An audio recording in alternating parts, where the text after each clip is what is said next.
পরিবারের সঙ্গে ঈদ উদযাপন শেষে ঢাকায় ফিরছেন কর্মজীবী মানুষ। রাজধানীতে ফেরা মানুষের খবর জানাতে যাত্রাবাড়ি থেকে আমাদের সঙ্গে যুক্ত হচ্ছেন সহকর্মী সোহাগ বিশ্বাস। সোহাগ, ঈদ শেষে ঢাকামুখী যাত্রীদের এই ঢাকার প্রবেশ পথে এই মুহূর্তে চাপ কেমন? সার্বিকভাবে তাদের ঈদ শেষের এই ফেরার যাত্রার অভিজ্ঞতা কি? এখন আসলে যারা কর্মজীবী ছিলেন তারা আসলে ফিরে আসছেন, অর্থাৎ নারীর টানে যারা বাড়ি গিয়েছিলেন তারাই আবার কর্মের টানে ঢাকায় ফিরতে শুরু করেছেন। সে কারণে কিন্তু সায়দাবাদ বাস টার্মিনাল থেকে শুরু করে আশপাশে বেশ যানজটের সৃষ্টি হয়েছে। বিশেষ করে যারা ঢাকামুখী বাসগুলো রয়েছে সেগুলো কিন্তু বেশ বিড়ম্বনায় পড়তে হয়েছে।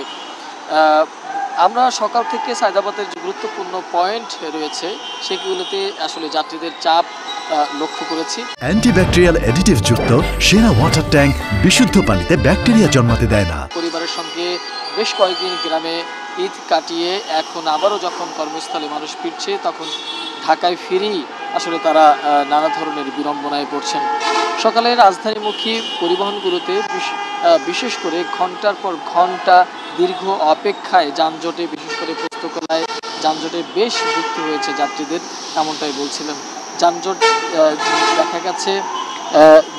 দেখা গেছে আসলে সায়দাবাদের যে জনপদ রয়েছে সেগুলোতে সায়দাবাদের ব্রিজের নিচে, মোড়ে, ফ্লাইওভারের নিচে, যাত্রাবাড়ি এলাকায় সবগুলোতে আসলে একই চিত্র। বিশেষ করে ঢাকার উদ্দেশ্যে যে বাসগুলো আসছে সে কারণে ঢাকার বাইরে এখন যে বাসগুলো যাবে সেগুলো কিন্তু আসলে জ্যামের সম্মুখীন হচ্ছেন, অর্থাৎ তারা ঢাকার বাইরে বের হতে পারছেন না। যাত্রীরা জানিয়েছেন পদ্মা সেতু হওয়ার দক্ষিণ অঞ্চলের বেশিরভাগ মানুষই আসলে কিন্তু এই এলাকা দিয়ে বাসগুলো আসছে, সে কারণে ভোগান্তিও কিন্তু তাদের কম হচ্ছে না।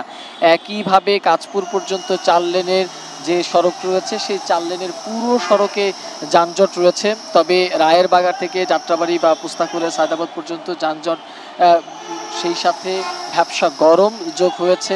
ভ্যাপসা গরম আর যানজটে মোটামুটিভাবে আসলে অতিষ্ঠ হয়ে উঠেছে যারা গ্রামে এত শান্তির জায়গায় ছিল তারা। আসলে গ্রামে যে গ্রামীণ যে পরিবেশ সেই জায়গা থেকে হঠাৎ করে কিন্তু আসলে এক সপ্তাহ পরে ঢাকা এসে তাদের আসলে মোটামুটিভাবে বেশ ভোগান্তিতে পড়তে হয়েছে।